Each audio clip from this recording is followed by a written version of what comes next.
પુરુષોત્તમ ભગવાન કી જય. પુરુષોત્તમ માસની પુણ્યધારા અધ્યાય 5 મલ માસનો ગોલોકમાં જવો.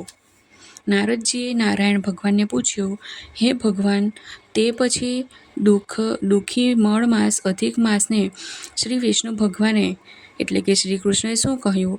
સતપુરાણી કહે છે, હે મુનિવર્યો, નારાયણ ભગવાન નારદજીને કહે છે તેમ કામ્યક વનમાં ભગવાન શ્રી કૃષ્ણ અર્જુનને કહે છે. તે કથા હું તમને કહું છું, તે તમે એકાગ્રતાથી સાંભળો.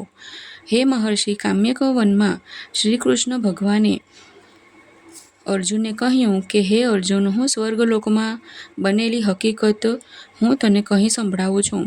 મળ માસના દુઃખ નિવારણ અર્થે ભગવાન શ્રી વિષ્ણુએ પોતાના વાહન ગણાતા ગરુડજીને આંખને ઇશારે આજ્ઞા આપી, જેથી ગરુડજીએ મૂર્છિત થયેલા અધિક માસ પર પોતાની પાંખો વડે શીત વાયુ પવન નાખ્યો.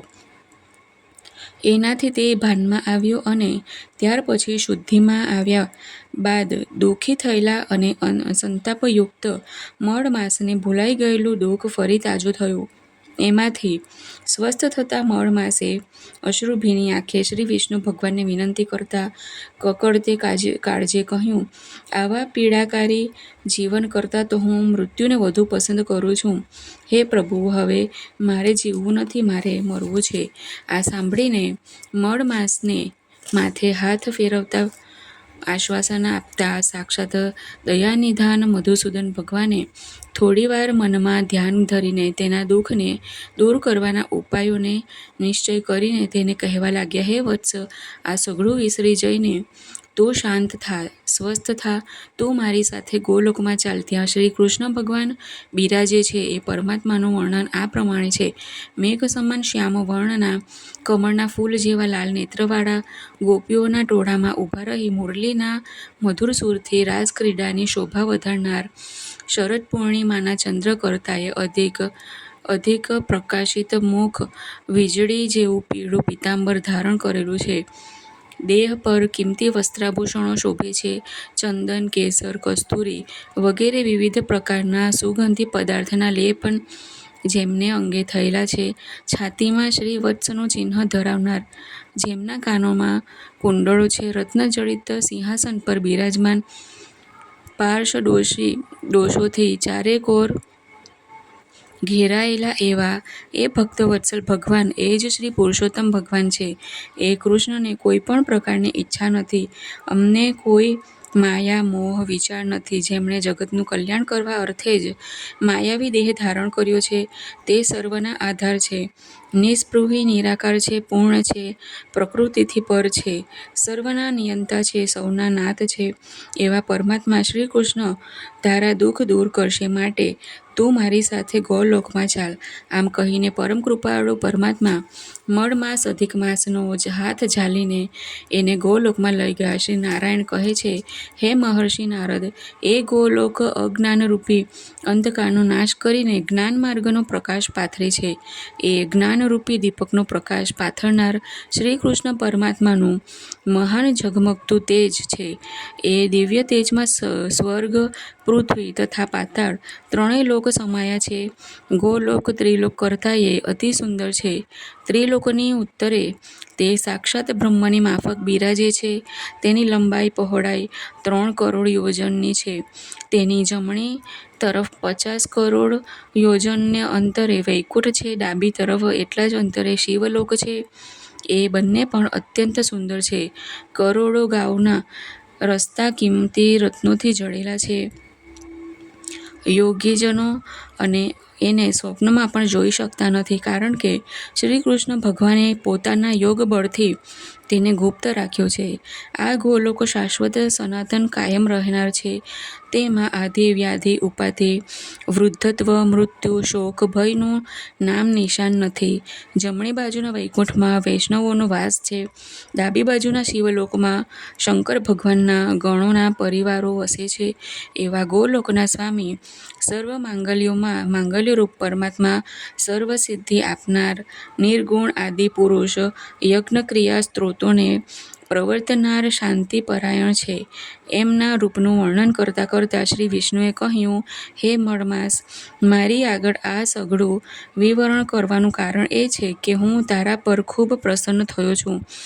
તારા દુઃખો દૂર કરવાનો મેં નિશ્ચય કર્યો છે. તું ગોલોકમાં જશે એટલે સર્વ દુઃખો નાશ પામશે.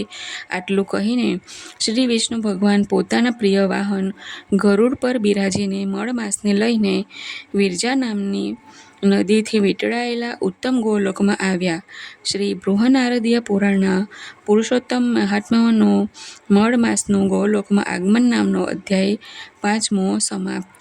બોલો શ્રી પુરુષોત્તમ ભગવાન કી જય. શ્રી રાધે કૃષ્ણાય નમઃ.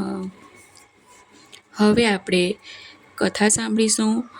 ભોળી મુગ્ધાની કથા. એક નગર હતું, તેનું નામ અવંતી. આ અવંતી નગરીમાં વિષ્ણુદેવ નામે એક બ્રાહ્મણ રહેતો હતો. તેને 2 દીકરા માધવ અને દેવલ તેમના નામ. દીકરાઓ ઉંમરલાયક થતાં બંનેને વિષ્ણુદેવે પરણાવ્યા. માધવની પત્ની મુગ્ધા અને દેવલની પત્નીનું નામ રૂપવતી. રૂપવતી તેના નામ પ્રમાણે રૂપનો અંબાર હતી, પણ તે ઈર્ષાળુ અને કપટી હતી. માધવની પત્ની મુગ્ધા સદ્ગુણી, સ્નેહાળ, દયાળુ, સુશીલ અને સરળ ભલી ભોળી હતી. તેનામાં નામ પ્રમાણે જ ગુણ હતા. વખત જતાં વૃદ્ધાવસ્થાની માંદગીથી વિષ્ણુદેવ માંદો પડ્યો. તે મરણ પામ્યો. હવે આખા કુટુંબની તમામ જવાબદારી માધવ અને દેવલ બંને ભાઈઓ પર આવી પડી. થોડો વખત બાપની મૂડી પર ઘર ચાલ્યું, પણ તે પૂરી થતાં બંને ભાઈઓ મૂંઝાયા. જીવન નિર્વાહ માટે બંનેએ મહેનત કરવામાં કચાશ રાખી નહીં, પણ ભાગ્યવાંક તે સવડા પાસા અવળા થયા.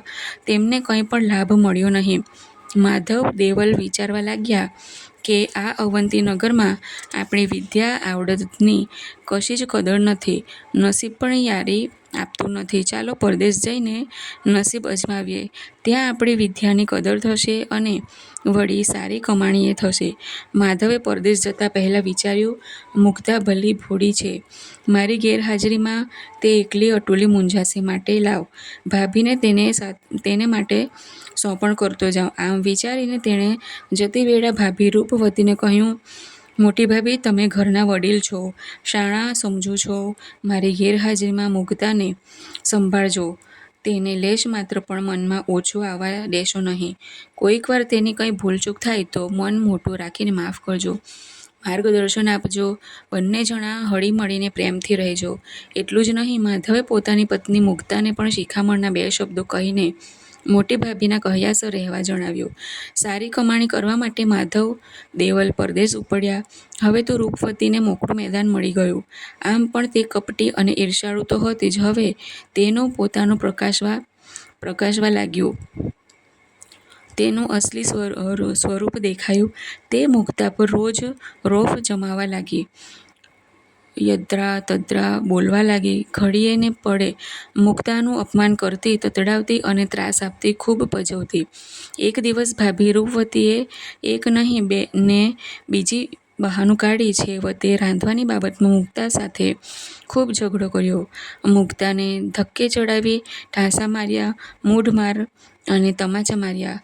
છેવટે તેને ધક્કા મારીને ઘર બહાર કાઢી મૂકી. તે રોતી કકડતી પહેરેલા કપડે ઘર બહાર નીકળી ગઈ. નગરમાં નજીકમાં એક ખાલી ઓરડીમાં જઈને રહેવા લાગી. આડોશ પાડોશના લોકોને તેની આવી હાલત પર દયા આવી. તેમણે સૌએ નિરાધાર અને ભોળી મુગ્ધાને થોડાક વાસણો તથા દયાભાવે અનાજ આપ્યું.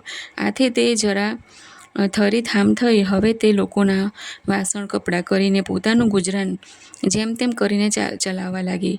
ઉપર કહ્યું તેમ મુગ્ધા ભલી ભોળી અને સરળ સ્વભાવની હતી. કોઈનું પણ વૈતરું કરી છૂટતી હતી. લાગણીથી દોરાઈને કોઈક વાર જેઠાણી રૂપવતીને ત્યાં જઈને ખબર અંતર પૂછતી, પણ રૂપવતીને મન તેની કોઈ કિંમત નહોતી. રૂપવતીમાં એકેય સદ્ગુણ દેખાતો નહોતો. અભિમાનની પુતળી હતી, દંભી હતી. તેના દંભમાં ભલભલા છેતરાઈ જતા. ધર્મમાં તલભાર શ્રદ્ધા હોય નહીં, પણ બની ઠણીને મંદિરમાં રોજ સાંજે દેવ દર્શન કરવા જાય. કથા થતી હોય ત્યાં સૌથી આગલી હરોળમાં બેસે, દેખાવ કરીને અન્ન વસ્ત્રનું દાન આપે. આ બધો દેખાડો લોકોમાં વાહ કરાવવા તે કરતી હતી. વખત જતાં પુરુષોત્તમ અધિક માસના દિવસ આવ્યા. અવંતી નગરીના અનેક સ્ત્રી પુરુષોએ વ્રત શરૂ કર્યા. સૌ પ્રાતઃકાળે વહેલા ઉઠી નદીએ સ્નાન કરવા જાય, કાંઠા ગોરમાની પૂજા કરે, ગોરમાની વાર્તા સાંભળે, દાન ધર્મ પુણ્ય કરે અને મંદિરમાં દેવ દર્શન કરે. મુક્તા એટલી તો ભલી ભોળી હતી કે આ પુરુષોત્તમ માસ શું છે, તે વ્રત કઈ રીતે કરાય, તેનું મહાત્મ્ય શું છે, તેની તે બિચારીને કંઈ જ ખબર નહોતી. ભાભી રૂપવતીએ જ્યારે તેને હાથમાં પૂજાની સામગ્રીનો મોટો ખૂંચો લઈને નદીએ સ્નાન કરવા જતી દીધી ત્યારે મુક્તાએ ખ્યાલ આવ્યો કે રૂપવતી કોઈ વ્રત કરે છે, એટલે તે રૂપવતીને ઘરે ગઈ અને આ વ્રત શાનું છે, તેનો શું વિધિ છે વગેરે પૂછ્યું. ત્યારે તેના જવાબમાં રૂપવતીએ છણકો કરીને તેને પોતાના ઘરમાંથી હાંકી કાઢતા કહ્યું, ગમાર, તું એ વ્રતમાં શું જ સમજે? તું લોકોના કપડાં વાસણની મજૂરી કર્યા કરને. આખરે દુઃખી થતી મુક્તા પોતાના ઘરે પાછી ફરી હતી. ત્યારે રસ્તામાં રૂપવતીની એક સખી મળી. તેનું નામ શ્યામા હતું અને બરાબર નામ પ્રમાણેના જ ગુણ હતા. મુખ પર ભોળપણના ભાવ હતા, પણ મનમાં 100 મણનો મેલ હતો. કૂડ કપટમાં તે રૂપવતીથી ચાર ચાણી વડે ચડે તેવી હતી. જીભ પર મીઠી મીઠી વાતો અને મધુર શબ્દો રહેતા, પણ તેમાં ઝેર ભરેલું રહેતું. મુક્તાનું મુખ પડેલું હતું, ચહેરો ઉદાસ હતો. તે જોઈને શ્યામાએ પૂછ્યું, કેમ મુક્તા, આજે તું આટલી બધી ઉદાસ કેમ છે? શું તારે માટે કોઈ દુઃખો તૂટી પડ્યા છે? બનશે તો હું તારા દુઃખનો ઉપાય શોધી આપીશ, માટે તું તારા મનની સાચી વાત કહી દે. શ્યામાના મધ ઝરતા શબ્દોની જાળમાં ભોળી મુક્તા ફસાઈ ગઈ. તેણે પોતાનું દિલ ખોલતા જણાવ્યું, હમણાં આ બધા નર નારીઓ વ્રત કરે છે, એ વ્રત કરવાની મારી પણ તીવ્ર ઈચ્છા છે. તો હું એ વ્રત શા માટે કરવાનું, કઈ રીતે થાય, કયા નિયમો પાળવાના વગેરે વિશે કંઈ પણ જાણતી નથી. મેં મારી જેઠાણી રૂપવતીને પૂછ્યું તો તેમણે મને ધુત્કારીને કાઢી મૂકી. શ્યામા બહેન, જો તમે આ વ્રત વિશે જાણતા હો તો મને વિગતવાર કહો. હલકટ વૃત્તિની શ્યામાએ મુક્તાને હેરાન કરવા માટે ઊંધા પાટા સમજાવ્યા. પુરુષોત્તમ માસનો અવળો વિધિ બતાવતા કહ્યું, આ અધિક પુરુષોત્તમ માસનું મૂળ નામ તો મળ માસ છે. એનું વ્રત 2 રીતે થાય છે. આ બધા સ્ત્રી પુરુષો કરે છે તેની એક રીત છે પ્રાતઃકાળે ઉઠીને નદી સ્નાન કરવાને જવું, વસ્ત્ર પહેરીને કાંઠા ગોરમાનું પૂજન કરવું, કથા વાર્તા સાંભળવી, વ્રત તપ દાન દક્ષિણા કરવા, એક વેળાનું ભોજન કરવું, પુરુષોત્તમ ભગવાનની ભાવપૂર્વક ભક્તિ કરવી. આ એક રીત છે. જ્યારે બીજી રીત અત્યંત ગુપ્ત છે. ઘણા ઓછા એ રીત જાણે છે. હું આ ગુપ્ત રીતનો પ્રકાર પૂરેપૂરું જાણું છું. તેનાથી તરત જ તને ફળ પ્રાપ્ત થશે. તારી ગરીબાઈ આ બીજી રીતથી ચપટી વગાડતા દૂર થશે. મુક્તા બોલી, શ્યામાબેન, તમે જે ગુપ્ત વિધિવાળું વ્રત કહો છો તે જ મને કહો. મારે તો એ વ્રત કરવું છે. આ સાંભળીને શ્યામા ખડખડાટ પણ ખંધુ હસી. તે બોલી, તો મુક્તા, ધ્યાન દઈને સાંભળ. પ્રથમ તો આ વ્રત ખાનગી કરવું. વ્રતનો સંકલ્પ કરીને રોજ ગંદા પાણીથી સ્નાન કરવું, દુર્ગંધ મારતા જળથી રોજ પીપળાનું પૂજન કરવું, દિવસમાં 3-4 વાર ખાવું, ખાવામાં મરી મસાલાવાળી અને તળેલી ચીજવસ્તુઓ જ ખાવી, ભૂલે ચૂકે પણ કોઈને દાન દક્ષિણા આપવી નહીં, પળિયા બનાવી તેનું દાન દેવું. તું જો આટલું કરશે તો તારું સર્વ દુઃખ દૂર થશે અને તું સુખી સંપત્તિવાન થશે. શ્યામાની આ છેતરપિંડીવાળી વાતોથી ભોળી મુક્તા સાચે જ ભોળવાઈ ગઈ. એણે તો શ્યામાને કહ્યા પ્રમાણે શબ્દે શબ્દનું પાલન થાય એવી રીતે વ્રત શરૂ કર્યું. રોજ પ્રાતઃકાળમાં કડકડતી ઠંડીમાં ગંધાતા પાણીથી સ્નાન કરતી, દુર્ગંધી જળથી પીપળાનું પૂજન કરતી. ઈચ્છા હોય કે ન હોય પણ દિવસના 3-4 વાર તીખી તળેલી વસ્તુઓ ખાતી.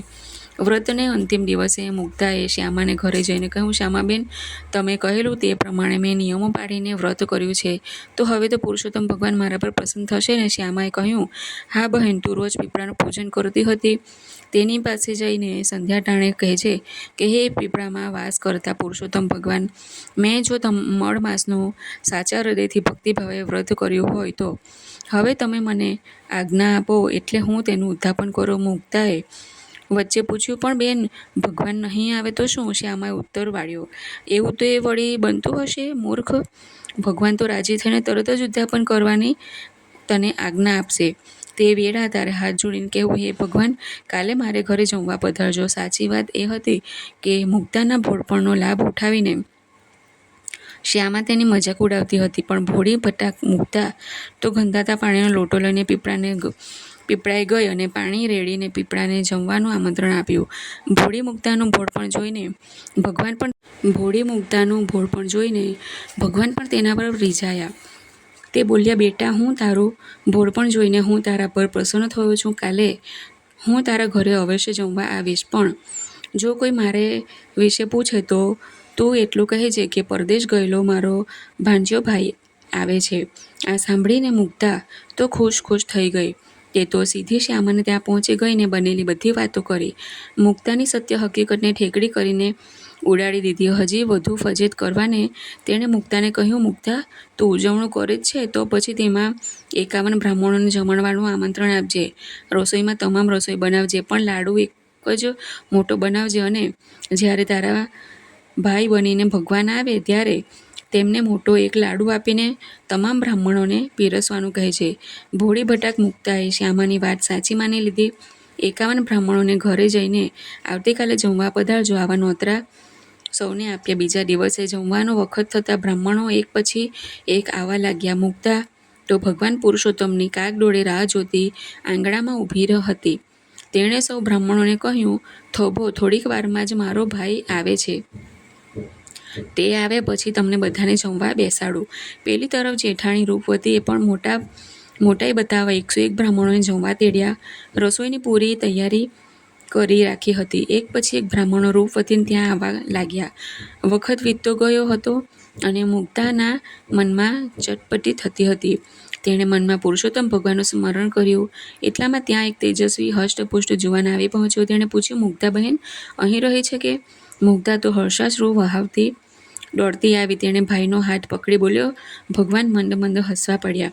મુક્તા બોલી ઉઠી, મારા ભાઈ, તું આજે કેટલા વર્ષે બહેનને આંગણે આવ્યો? આ ઘરમાં બેસ, હજી તો આ વિપ્રોને જમાડવાના છે. મુક્તાના ઘરમાં સ્વયં ભગવાન બિરાજ્યા પછી તેણે સૌ બ્રાહ્મણોને જમવાને પંગતમાં બેસાડ્યા. બાજ દળિયા મૂક્યા પછી એક જ મોટો લાડુ બનાવ્યો હતો તે ભગવાનના હાથમાં આપતા મુક્તા બોલી, આ એક જ લાડુ છે, તેમાં આ બધાને જમાડવાના છે. ભગવાનની લીલા અપરંપાર જ હોય ને. તેમણે એક મોટી કથરોટ મંગાવી, તેમાં એ લાડુ મૂકીને તેના પર કપડું ઢાંકી દીધું. પછી તેઓ પીરસવા લાગ્યા. બ્રાહ્મણોને પૂછતા જાય અને બ્રાહ્મણોને તેઓ કહે તેટલા લાડુ ભાણામાં પીરસતા જાય. તે સાથે બીજી રસોઈ પર પીરસાતી હતી. ભગવાનનો હાથ રસોઈને અડે પછી પૂછવું જ શું? રસોઈ એવી સ્વાદિષ્ટ થઈ ગઈ કે બ્રાહ્મણો હોંશે જમવા લાગ્યા. જમતા બધાને અમૃતના ઓળકાર આવ્યા. બ્રાહ્મણોએ જમીને પતરાળીમાં મૂકેલા પડિયા સોનાના દીધા. મુક્તાએ સૌને સુવર્ણના પડિયા દક્ષિણામાં આપ્યા. બ્રાહ્મણો તો રાજી થઈ ગયા. તે સૌએ મુક્તાની વાહ અને જય બોલાવી આશીર્વાદ આપીને તે સૌ પોતપોતાના ઘરે ગયા. પેલી બાજુ જેઠાણી રૂપવતીએ તો 101 બ્રાહ્મણો જમવા બેસાડ્યા. બાજ દળિયા મૂક્યા. ભોજન પીરસવાનું શરૂ થયું. લાડુ મુકાતા તે માટીના દેખાયા. જમવા પધારેલા વિપ્રો ગુસ્સે થઈ ઉઠી ગયા. તેમણે માન્યું રૂપવતીએ જાણી બૂજીને અમારી મશ્કરી કરી છે. રૂપવતીનો સૌએ ફિટકાર કર્યો. બધા ત્યાંથી ચાલ્યા ગયા. માટીના લાડુ બનેલા જોઈને રૂપવતી અત્યંત આશ્ચર્ય પામી. તેના મનમાં શંકા ગઈ કે પુરુષોત્તમ ભગવાને કોપાયમાન થઈને આવું કર્યું હશે. રૂપવતીએ મુક્તાને ત્યાં થયેલા ઉજવણીની વાત સાંભળી. બધા બ્રાહ્મણો મુક્તાને ત્યાં રસોઈના મોંફાટ વખાણ કરતા હતા. વળી બ્રાહ્મણોને સોનાનો પડિયો દક્ષિણામાં આપીને વાત જાણીને તેને લાગ્યું કે પુરુષોત્તમ ભગવાને મુક્તા પર પ્રસન્ન થઈને ખરેખર તેનો ઉદ્ધાર કર્યો છે. મારા પર ભગવાનની અવકૃપા થઈ ને કોપ ઉતર્યો છે. મુક્તાએ ત્યાં સૌ જમી રહ્યા હતા. ફક્ત એક જ મુક્તા જ બાકી હતી. ભગવાને મુક્તાના હાથમાં થોડાક લાડુનો પ્રસાદ આપીને ખાઈ જવા જણાવ્યું. ભગવાનના હાથનો લાડુનો પ્રસાદ ખાતા જ મુક્તાનું ભોળપણ અલોપ થઈ ગયું. તેની બુદ્ધિ તીવ્ર બની. તેના ચહેરા પર દૈવી તેજ ઝળહળવા લાગ્યું.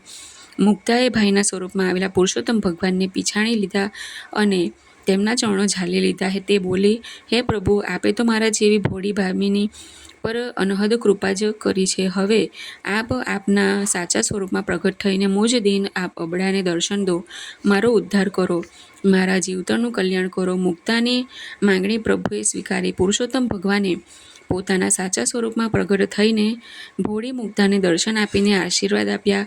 બોલ્યા, મુક્તા, તારો પતિ અઢળક કમાઈને પરદેશથી થોડા જ વખતમાં પાછો ફરશે. તારા પુણ્યના પ્રતાપે તારું કુટુંબ સુખ સમૃદ્ધિ ભોગવશે. જીવનને અંતે તું તારા પતિ સહિત વૈકુંઠ લોકમાં સદેહ જશે.